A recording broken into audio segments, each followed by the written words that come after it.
Actually guarantee ಹೆಸರಲ್ಲಿ ಸರ್ಕಾರದವರು ರಾಜ್ಯದ ಜನತೆಗೆ ಫಸ್ಟ್ ಆಫ್ ಆಲ್ ಮೋಸ ಮಾಡ್ತಿದ್ದಾರೆ. 5,000 ಕೋಟಿ ಹಣವನ್ನ ವಂಚನೆ ಮಾಡಿದ್ದಾರೆ. ಗೃಹಲಕ್ಷ್ಮಿ ಯೋಜನೆಯಲ್ಲಿ ಸುಮಾರು 1,26,00,000 ಮನೆ ಗೃಹಿಣಿಯರಿಗೆ ಅಂದ್ರೆ ಯಜಮಾನಿಯರಿಗೆ ಅವರ ಖಾತೆಗೆ ಸೇರಬೇಕಾದ ದುಡ್ಡನ್ನ 2 ತಿಂಗಳು ದುಡ್ಡು ಅಂದ್ರೆ ಫೆಬ್ರವರಿ ಮತ್ತೆ ಮಾರ್ಚ್ ಸೇರ್ಬೇಕಾದ ದುಡ್ಡನ್ನ ಖಾತೆಗೆ ಹಾಕಿಲ್ಲ. ಅದರ ಬಗ್ಗೆ ಸದನದಲ್ಲಿ ನಮ್ಮ ನಾಯಕರು ಅವರಿಗೆ ಮಾಹಿತಿ ಕೇಳಿದಾಗ ಫಸ್ಟ್ ಆಫ್ ಆಲ್ ವ್ಯಂಗ್ಯವಾಗಿ ಅದಕ್ಕೆ ಉತ್ತರ ಕೊಟ್ಟರು.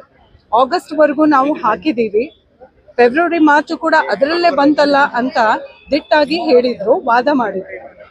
ಆದ್ರೆ ದಾಖಲೆ ಸಮೇತ ವರದಿಯನ್ನ ಸಲ್ಲಿಸಿದಾಗ 3 ದಿನ ನಂತರ ಅವರು ಬಂದು ಪುನಃ ಹೇಳ್ತಾರೆ, ಅವರ ತಪ್ಪನ್ನ ಒಪ್ಕೊಳ್ತಾರೆ, ಹೌದು 2 ತಿಂಗಳು ದುಡ್ಡನ್ನ ನಾವು ಹಾಕಿಲ್ಲ ಅಂತ. ಆದ್ರೆ ಅದಕ್ಕೆ ಸಾರಿ ಕೇಳ್ತಾರೆ. ಆ ಸಾರಿ ಕೇಳುವ ರೀತಿ ಕೂಡ ತುಂಬಾ ಮತ್ತೆ ಮಿಸ್ಲೀಡ್ ಮಾಡಿದ್ರು ಅವರು ಸದನವನ್ನ. ಹೇಗೆ ಅಂದ್ರೆ, ನಾನು ಮಹಿಳೆ ಅನ್ನುವ ಕಾರಣಕ್ಕೆ ನನ್ನನ್ನ ಹೀಗೆ ನಡೆಸ್ಕೊಂತಿದ್ದೀರಾ ಅಂತ ಮತ್ತೆ ಕಲಾಪವನ್ನ ಮಿಸ್ಲೀಡ್ ಮಾಡುವಂತ ಒಂದು ಕೆಲಸ ಅವರು ಮಾಡ್ತಾರೆ. ಇಲ್ಲಿ ಇಡೀ ರಾಜ್ಯದ ಅಬಲೆ ಮಹಿಳೆಯರನ್ನ ಸಬಲೆ ಮಾಡುವ ನಿಟ್ಟಿನಲ್ಲಿ ಆ ಒಂದು ದೊಡ್ಡ ಸ್ಥಾನದಲ್ಲಿ ಕುಳಿತಿರುವ ಲಕ್ಷ್ಮೀ ಹೆಬ್ಬಾಳ್ಕರ್ ಅವರೇ, ನೀವೇ ಈ ರೀತಿಯಾಗಿ ಅಬಲೆ ಅನ್ನೋ ತರ ನೀವು ನಿಮ್ಮನ್ನ ಬಿಂಬಿಸ್ಕೊಂಡ್ರೆ ಹಾಗಾದ್ರೆ ರಾಜ್ಯದ ಮಹಿಳೆಯರ ಧ್ವನಿಯಾಗಿ ನೀವು ಆ ಸ್ಥಾನಕ್ಕೆ ಕೂರುವ ಯೋಗ್ಯತೆ ನಿಮ್ಗಿಲ್ಲ ಅಂತ ನಾನು ಅಂತೀನಿ. ಫಸ್ಟ್ ಆಫ್ ಆಲ್ ಆ ಸ್ಥಾನಕ್ಕೆ ಅವರು ಅನ್ಯಾಯ ಮಾಡ್ತಿದ್ದಾರೆ. ಅದು ಅವಮಾನ ಸ್ಥಾನಕ್ಕೆ ಈ ತರ ಒಂದು ಹೇಳಿಕೆ ಕೊಡೋದು.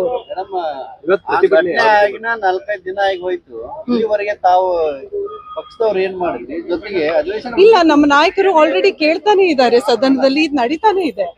ಆಕ್ಚುಲಿ ಅವ್ರು ಏನ್ ಹೇಳಿದ್ರು, ನಾವು ಅದ ಮುಖ್ಯಮಂತ್ರಿಗಳು, ಸನ್ಮಾನ್ಯ ಮುಖ್ಯಮಂತ್ರಿಗಳು ಕೂಡ ಅದನ್ನೇ ಹೇಳಿದ್ರು, ನಾವು ಆ ದುಡ್ಡನ್ನ ಭರ್ತಿ ಮಾಡೋ ಒಂದು ವೇಳೆ ಆ ತರ ಆಗಿದ್ರೆ ನಾನು ಅದನ್ನ ಹಾಕಿಸ್ತೀನಿ ಅಂತ ಮುಖ್ಯಮಂತ್ರಿಗಳು ಹೇಳಿದ್ರು.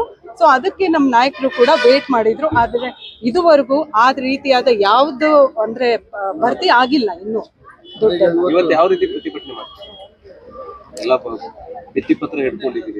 ಹೌದು, ಪ್ರತಿಭಟನೆ ಮಾಡ್ಲೇಬೇಕಲ್ಲ. ಯಾಕಂದ್ರೆ ಇಲ್ಲಿ ಪ್ರಶ್ನೆ, ಅವರು ಸಾರಿ ಕೇಳಿದ್ರು ಅಂದ್ರೆ ಇದು ಮ್ಯಾಟರ್ ಕ್ಲೋಸ್ ಆಗಲ್ಲ. ಬಿಕಾಸ್ 5,000 ಕೋಟಿ ಹೋಗಿದ್ದಾದ್ರೂ ಎಲ್ಲಿಗೆ, ಯಾರ ಅಕೌಂಟ್ಗೆ ಹೋಯ್ತು, ಅದು ಎಲ್ಲಿ ಯೂಟಿಲೈಸ್ ಆಗಿದೆ ಅನ್ನೋ ಒಂದು ಸಮಗ್ರ ಮಾಹಿತಿಯನ್ನ ಅವರು ಡಾಕ್ಯುಮೆಂಟ್ ಸಮೇತ ಕೊಡ್ಬೇಕಾಗತ್ತೆ. ಸುಮ್ನೆ ನಾವು ಬಂದು ಹೇಳಿ ಸಾರಿ ಕೇಳಿದ್ರೆ ಇದು ಮುಗಿಯುವಂತದ್ದಲ್ಲ. ಯಾಕೆಂದ್ರೆ ಈ ದುಡ್ಡು ಹೋದ ಸಾರಿ ಬಜೆಟ್ ನಲ್ಲಿ ಮಂಡನೆ ಆಗಿರುವಂತ ದುಡ್ಡು. ಈಗ